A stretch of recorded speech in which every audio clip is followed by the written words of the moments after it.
Bienvenidas y bienvenidos a este primer diálogo de políticas del 2020. Como bien saben la mayor parte de las colegas, esta es una de las líneas de acción del CELATS. Estos diálogos se vienen realizando periódicamente desde principios del 2019 y forman parte de las actividades de reflexión de CELATS. Se tratan diversos problemas sociales y su vinculación con las respectivas políticas públicas y están tratados siempre desde una perspectiva interdisciplinaria. No solo participan colegas de trabajo social, también de otras disciplinas. Y esto permite entonces apuntar hacia una mejor interpretación y respuestas más integrales para la intervención. Hoy día abordaremos un tema complejo y de alta afectación en nuestro país y en el mundo entero. Es la violencia contra las mujeres de toda edad. Sin lugar a dudas, es una problemática creciente que afecta al 50% de la población, porque el 50% de la población somos mujeres. Y vulnera gravemente los derechos humanos y la dignidad de las víctimas. En cifras, sabemos que el Perú tiene una tendencia ascendente y es importante dar cuenta de ello. Hay una data que hemos recogido, tanto del Ministerio de la Mujer como de la Defensoría del Pueblo, y nos refiere que en los 5 primeros meses del presente año se han registrado 56 feminicidios, de los cuales 13 corresponden al periodo de aislamiento social o confinamiento, ¿no? Por la pandemia del COVID-19, que recuerden ustedes empezó el 16 de marzo. Y bueno, lo peor es que el 70% de víctimas no tomó ninguna medida. 70%. Es decir, según la data de la Defensoría, el 17% sí presentó alguna denuncia previamente a los hechos, pero obviamente no accedió a la correspondiente protección. Bueno, a estos 56 feminicidios se le suma una data de enero a mayo de 250 y pico intentos de feminicidio, o sea, fallidos, felizmente, ¿no? Bueno, aún más, en el mismo periodo de la pandemia, el Ministerio ha reportado 90 casos de violación sexual, el 80% a menores de edad, dentro del hogar. O sea, las cifras son durísimas, ¿no? Otros datos más nos dicen de lo terrible que es esta problemática. El Ministerio de la Mujer tiene lo que conocemos como la línea 100. Y en el periodo se han acumulado casi 40.000 llamadas de emergencia y de solicitud de orientación y ayuda, ¿no?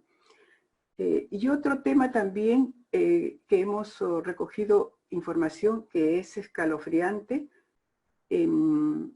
probablemente tiene que ver con otra problemática que es la trata de personas.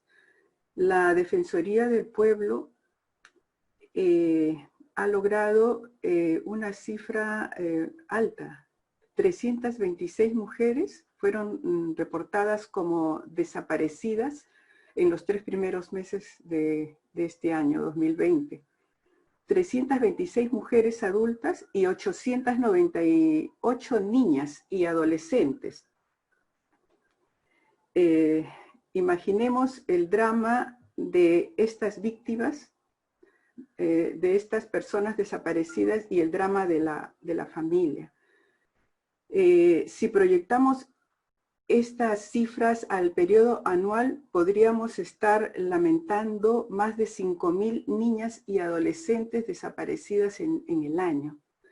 Bueno, entonces cuando se extendió la epidemia en el mundo, la COVID-19, llegaron en muchos países y a nuestro país las medidas de confinamiento. Inmediatamente se encendieron las alertas, principalmente ONU Mujer advirtió que los estados tomaran medidas específicas porque la casa, el hogar, es el lugar menos seguro para las mujeres de toda edad que viven violencia machista. Y entonces en la casa, el hogar, es un lugar inseguro, peligroso, donde ocurre el maltrato físico, el maltrato sexual, el abuso sexual contra niñas y niños y generalmente también los crímenes. Bueno, todo esto, este conjunto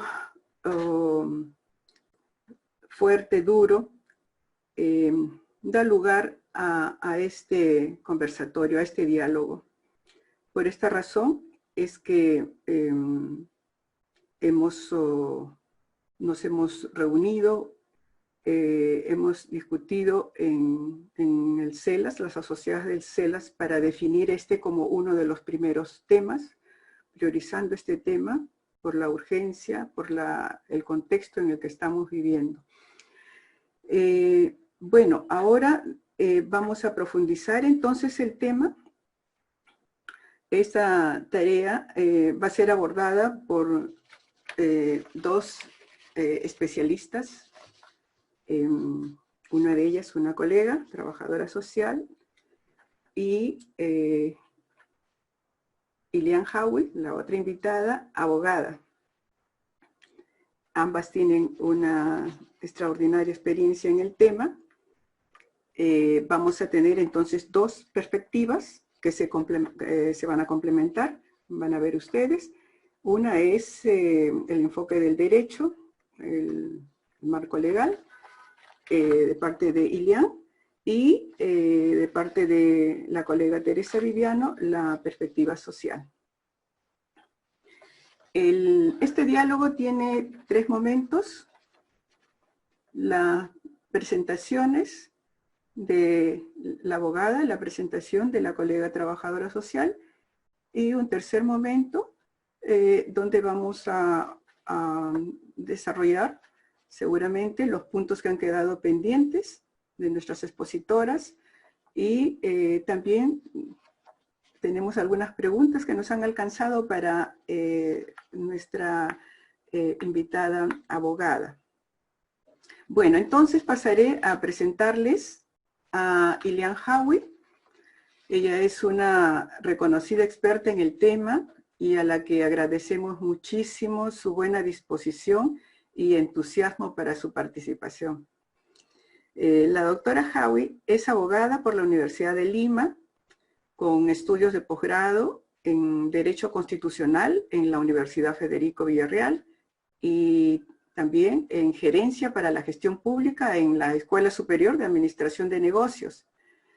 Es catedrática universitaria desde hace más de 20 años. Ha sido funcionaria en el Ministerio de la Mujer, ocupando el cargo de directora ejecutiva del Programa Nacional contra la Violencia Familiar y Sexual. Ha sido vicedecana del Colegio de Abogados de Lima, así que conoce profundamente la dinámica gremial, que también es interés de nosotras las trabajadoras sociales.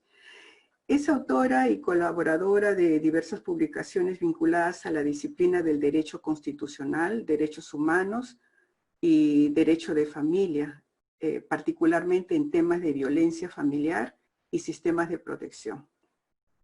Entonces, la doctora Howie abordará los aspectos relevantes del marco legal que sustenta la respuesta del Estado peruano para enfrentar la violencia contra las mujeres, adolescentes y niños. Dejamos con ustedes a Ilian Howie. Muy buenos días con todos y con todas. Muchas gracias por la invitación a CELAS. Espero que nuestra participación, la mía y la de Teresa, sea interesante para todos ustedes. El diálogo es lo más importante para poder encontrar soluciones, así que felicito que hayan diálogos de política. A continuación voy a compartir con ustedes mi pantalla. Tengo algunas autopreguntas que me he hecho para esta entrevista y otras que he recogido de mis exposiciones y de mis conferencias sobre el tema de violencia familiar, que puede ser del interés de todos ustedes. En primer lugar, nos enfrentamos a este tipo de problemática, ya se ha dicho, se ha especificado las cifras, así que no voy a repetirlas, solo quiero llamar poderosamente su atención hacia el hecho de la cantidad de tentativas que se han mencionado, ¿no? Quiere decir que si es que estas personas no hubiesen pedido ayuda o si no existieran políticas o programas para poder proteger a estas personas, esta tentativa hubiese terminado engrosando la cifra de feminicidio. Yo sí creo que hay cada vez una mayor toma de conciencia acerca de esta problemática y hay bastante solidaridad alrededor de las potenciales víctimas que las apoyan de alguna manera, les permiten a ellas presentarse, ¿no?, ante las autoridades correspondientes para poder tratar bueno, para presentar su denuncia, ¿no?, y tratar de resolver su problema de violencia hacia la mujer. El programa contra la violencia recibió 39.226 llamadas a la línea 100. La mayoría de ellas realizadas por mujeres adultas, personas adultas mayores y también por niños, niñas y adolescentes. Y claro, la cantidad de mujeres desaparecidas nos hace sospechar que hay una cifra oculta a la cual todavía no llegamos, ¿no? Y esta es la problemática a la que nosotros nos estamos enfrentando. Permanentemente salen estadísticas que nos señalan que en América Latina 3 mujeres han padecido violencia física o sexual en una relación íntima a lo largo de su vida. Y una de las principales estrategias es encerrar a esta persona, aislarla, dejarla sin referentes familiares o sociales. Y precisamente el COVID contribuye enormemente a que esto se produzca. Entonces, ¿qué cosa podemos hacer frente a ello? ¿Qué tipo de interrogantes surgen, no? ¿Cuál sería el procedimiento en esta situación que nos encontramos en confinamiento? Bueno, al respecto ha salido el decreto legislativo 1470, que establece medidas temporales y excepcionales para proteger a las mujeres y los integrantes del grupo familiar. ¿Y qué es lo que nos dice? Ya lo más importante en el caso del confinamiento y del aislamiento en el que se encuentra la víctima es llegar a ella. Entonces, ¿por qué medio voy a llegar si es que ella no puede salir de su hogar? Y se ha autorizado, ¿no es cierto?, a la policía, a la fiscalía y al Poder Judicial a que reciban de forma inmediata y que utilicen todos los medios tecnológicos a disposición. Ustedes saben que con el teletrabajo se ha revolucionado la manera como laboramos. Entonces ahora el Poder Judicial quiere también revolucionarse, llegar al siglo XXI, e inclusive está utilizando plataformas tecnológicas y recibiendo denuncias vía WhatsApp. Aquí les comparto, ¿no es cierto?, el nexo que nos permitiría presentar una denuncia por correo electrónico. También hay teléfonos que han puesto a disposición para poder presentar denuncias. O sea, estamos buscando todas las fórmulas posibles para poder llegar a la víctima, que la víctima llegue a nosotros, poder contactarla y que de alguna manera podamos proteger su vida o su integridad física. Luego de este procedimiento en el cual yo recibo la denuncia, no es como antes que tengo que esperar que la policía me envíe el informe psicológico, etcétera, no. Nos estamos adelantando esos pasos y en 24 horas el juez puede dictaminar una medida de protección, haya o no conseguido la ficha de valoración de riesgo, haya o no conseguido el informe pericial que acredite el tipo de vulneración que sufre la víctima. Y eso a mí me parece que es un gran adelanto. Al yo prescindir de barreras que no me permiten el acceso a la tutela jurisdiccional de mis derechos, estoy realmente democratizando el acceso a la justicia. Y eso hay que saludarlo, ¿no? Esperemos que luego de que pase el momento de la pandemia y estemos en tiempos post-COVID, este sistema pueda perfeccionarse, mejorarse y continuar. Y no volver al tema presencial, porque realmente en el tema presencial no avanzamos. Cuando uno va al Instituto de Medicina Legal, debido a la escasez de profesionales y a la sobredemanda que hay, te dan una cita para dentro de un mes o dentro de 2 meses. Ya no tiene ningún sentido hacer una pericia policial, una pericia psicológica después de haber pasado tanto tiempo. Ya la persona ni siquiera va a estar en la misma fase del ciclo de violencia como para poder declarar aquello que hubiera declarado si es que el examen se lo hubiesen hecho con la debida oportunidad. Entonces se ha autorizado el trabajo remoto, se han creado turnos de 24 horas en los juzgados de familia, se han designado nuevos juzgados especializados de familia, mixtos también, para que compartan esta carga que ahora se está presentando, y en algunos casos está permitiéndose las audiencias vía el aplicativo de Google Hangout Meet, ¿no? Y las notificaciones están haciéndose llegar a los denunciados por vía correo electrónico o WhatsApp. Yo sé que puede parecer un poco atrevido, ¿no? Que las notificaciones sean por correo electrónico o sean por WhatsApp, pero de alguna manera tenemos que tener nosotros también, aparte de esta notificación, una confirmación de que la persona ha recibido efectivamente todo el texto de lo que puede significar una medida de protección o una medida cautelar, porque si no estaríamos yendo en contra del debido proceso, ¿no? Son cosas que me imagino en el sistema se van a ir afinando. Entonces yo a través de mi denuncia por WhatsApp puedo mandar documentos, audios, imágenes, todo esto me brinda una posibilidad real de salvaguardar la integridad física de los denunciantes. Y también en estos mismos procesos, rápidos, céleres, en 24 horas, yo puedo obtener algún tipo de pronunciamiento con respecto a procesos conexos de familia, llámese tenencia, alimentos, ¿no? Cosas que son del día a día y que son inmediatas, ¿no? Entonces, esta justicia realmente puede estar llegando a las mujeres en base a este decreto legislativo 1470. Yo sé que en el momento de la implementación se van a presentar una serie de desafíos, pero no por ello dejo de valorar el momento en el que estamos, en el que podríamos realmente transitar a una justicia real. Lo importante de este decreto es que busca, a como dé lugar, dictar en el más breve tiempo las medidas de protección y que sean ejecutadas. Eso es lo más importante, porque yo puedo tener mi medida de protección, pero no se ejecuta. Le ordena precisamente a la policía que la ejecución de la medida tiene que ser inmediata, ¿no? Por ejemplo, en la mayoría de los casos ahora se está solicitando la medida de protección y lo que están concediendo, contra todo pronóstico, es el retiro del agresor del hogar. ¿Por qué digo contra todo pronóstico? Porque antes del COVID esa era la medida que más solicitada y la menos concedida, pero ahora se han como que invertido las situaciones, ¿no? Y dentro del confinamiento estamos pensando, bueno, ¿qué hago yo dejando a este agresor dentro del hogar? Va a volver a agredir. Entonces, lo que se está prefiriendo es dictar la medida de retiro del agresor del hogar. Y cuando esto no es posible, por X circunstancias, ¿no? El proveer de un albergue, de un hogar de refugio temporal a la mujer y a sus hijos, ¿no? En coordinación con el Ministerio de la Mujer y Protección Vulnerable. Sobre todo, ¿no? Cuando estamos en casos de riesgo severo. ¿Cuáles son aspectos pendientes, recomendaciones que se le podría dar a la política pública que en este momento ya se ha dictado y sobre la cual estamos construyendo? Tiene que haber un mecanismo de seguimiento y control de la recepción de las denuncias. Aún tenemos manifestaciones de personas que señalan que el hostigamiento sexual en el ámbito laboral y el ámbito educativo no es bien comprendido por los operadores de justicia y normalmente no están queriendo recibir estas denuncias. Igual es en el caso de las compañeras lesbianas, tampoco están queriendo recibir estas denuncias, y menos aún aquellas relacionadas al tema de acoso político.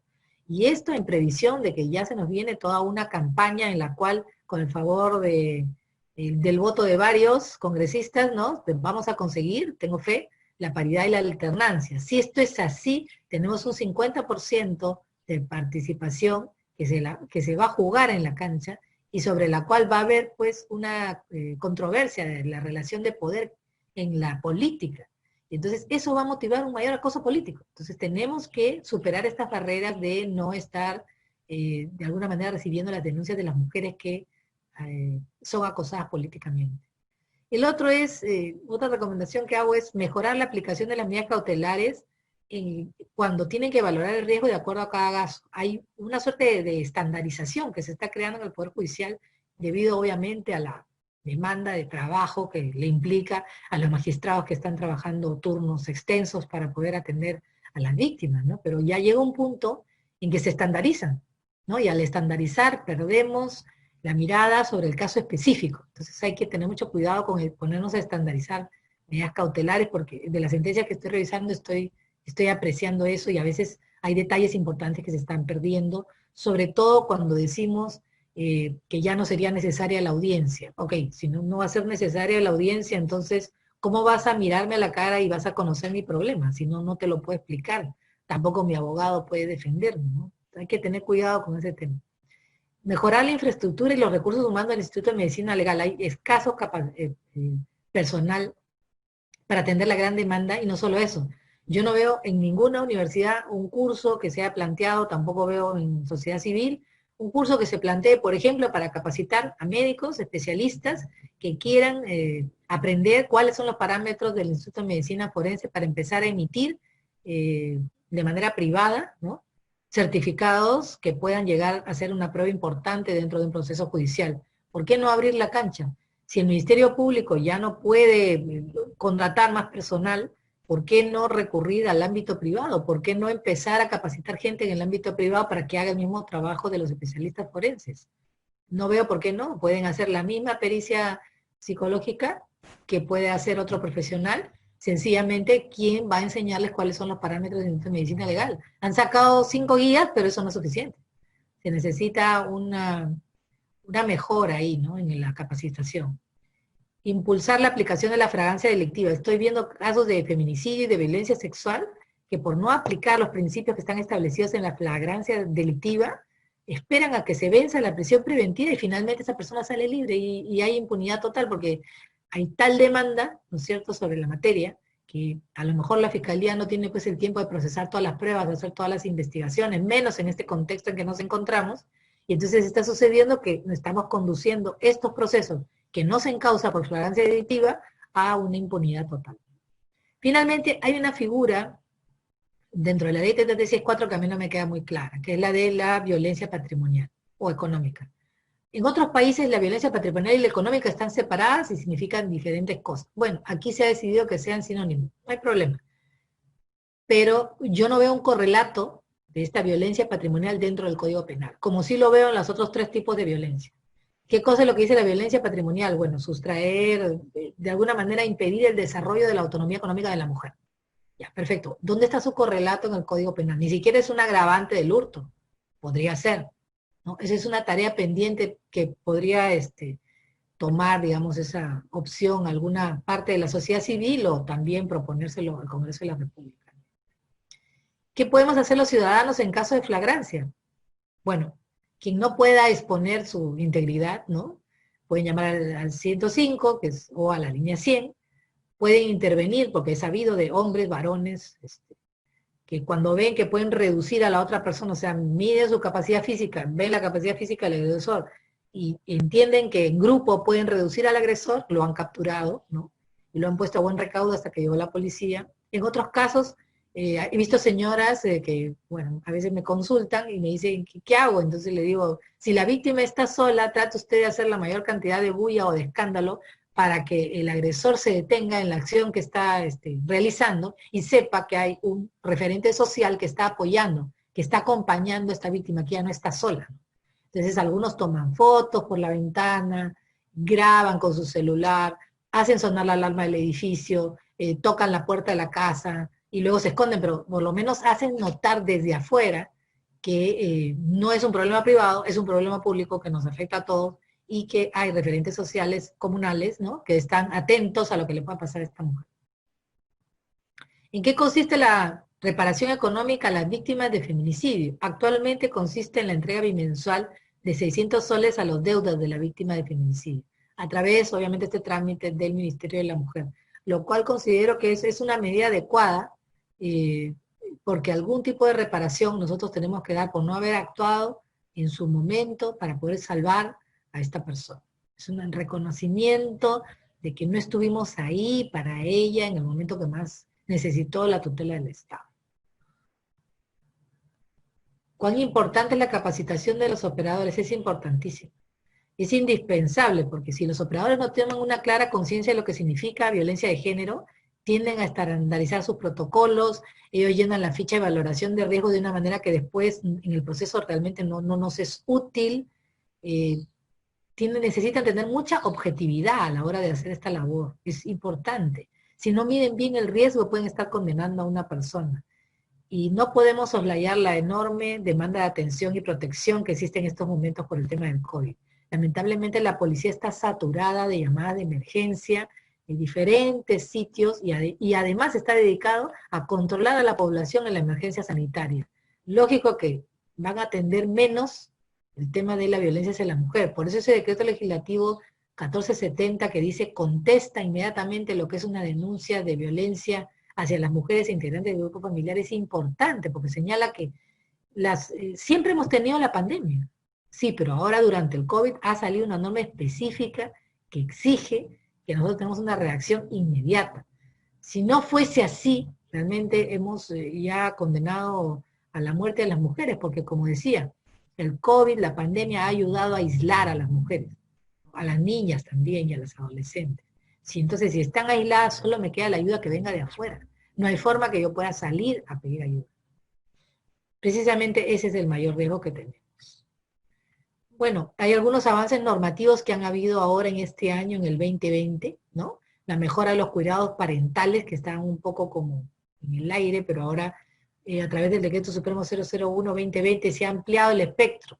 Ya el tema de evaluar qué niños están a punto de perder sus cuidados parentales porque están ocurriendo una serie de delitos o los están exponiendo a ellos a un peligro, los están exponiendo a la trata o son padres negligentes, ¿no? Ahora ampliado el espectro ya permite intervención de las demunas, intervención de otros actores que están más cerca a la población. Y eso va a traer seguramente va a traer consecuencias positivas, ¿no? Bueno, la asistencia a los deudos del feminicidio, esto también es importante, ¿no? Hay una conversión de pena para los omisos de asistencia familiar para promover su pago de la reparación civil y la deuda alimenticia. Si yo convierto la pena de los omisos que se encuentran a la asistencia familiar dentro de la cárcel y les permito salir, ojo, no van a salir gratis. Bien claro dice la norma. Yo voy a convertir la pena para que puedas salir por motivo del COVID, pero eso no significa que no vas a pagar. Tienes que pagar lo que le estás debiendo, ¿no es cierto?, a la familia, a tu familia. Porque si no, estaría yo dejando desprotegida en la indefensión a esa familia, sin capacidad de poder reaccionar. Y la mayoría de estas personas ya están siendo encarceladas con, en algunos casos más graves, ¿no?, con tobilleras electrónicas, ¿no?, que permiten controlar dónde que la persona está. Luego tenemos la conversión automática de la pena, bueno, este es el correlato de lo anterior para evitar el hacinamiento, y que me parece muy importante que en algún momento se planteó, miren, se planteó en el año 2013, y desde el año 2007, cuando estábamos en el programa contra la violencia con Teresita Viviano, quien me sucede en el uso de la palabra, nosotros planeamos por qué no puedo yo conocer si es que mi pareja con la cual estoy yéndome a casar tiene antecedentes. O por qué no puedo yo hacerle un informe psicológico a mi pareja para poder determinar antes de casarme. Se pensaba que esto se podía hacer en esta consejería familiar que hay en los centros de salud antes de casarse, para poder determinar si me estoy casando con una persona que tiene un patrón violento de conducta. Ahora, ¿no?, que ya estamos en el 2020, salió una norma que dice que yo como mujer que estoy empezando una relación tengo derecho a conocer los antecedentes policiales de mi pareja para saber si ha sido un abusador, ha sido un acosador, tiene algún delito por el cual ha sido condenado en relación a violencia hacia las mujeres o integrantes del grupo familiar. Puede que le haya pegado a su madre, puede que tenga una denuncia, etc. Y no solamente lo puedo conocer yo, que soy la persona que está involucrada en la relación, sino mis padres también, y cualquier otro que tenga un interés legítimo en poder conocer estos antecedentes, porque si no conocemos la realidad de las personas con las cuales estamos iniciando una relación, podríamos caer en el futuro en una relación tóxica y es mejor, y tengo el derecho a conocerlo. Es como un acto jurídico, hay un punto relacionado con esta situación del matrimonio, en el cual yo no tuve conocimiento, yo puedo anular el matrimonio. Actos graves, obviamente. En este caso, antes de casarme, o sea, antes de casarme, antes de enamorarme, antes de todo, yo tengo acceso a los antecedentes. Me parece importantísima esta norma que han sacado. Y finalmente el decreto legislativo 1470 sobre el cual les acabo de exponer. Bueno, eso sería todo con algunas de las preguntas que yo me hacía a mí misma y otras que me han facilitado. Y dejo en el uso de la palabra A nuestra amiga Juana de Celats, agradeciendo cualquier pregunta que ustedes puedan hacer a continuación. Muchísimas gracias.